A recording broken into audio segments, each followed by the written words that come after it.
Bugün 8. gündeyiz. Sabah saatlerin saat 8'de arama ve tarama işlemlerine başladık.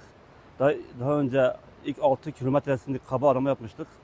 Şu an Ankara Jeolog ekibiyle beraber temiz, yani şu şekilde titiz aramaya geçtik. Sondalama üstünde, bot üzerinde aramalara devam ediyor. Bugün de herhangi bir iz ve emareye rastlayamadık. Yarın aynı saatte tekrar inşallah İbrahim kardeşimizi buluncaya kadar arama tarama işlemlerine devam edeceğiz. Bir ekibimiz de aşağıda başka alt kısımda arama tarama yapıyor. Ondan da herhangi şu an bir bilgi yok. Şu an herhangi bir emare yok. Onlar da dönüş yolundalar. Yani bu gidişle biz sınıra kadar takip edeceğiz inşallah.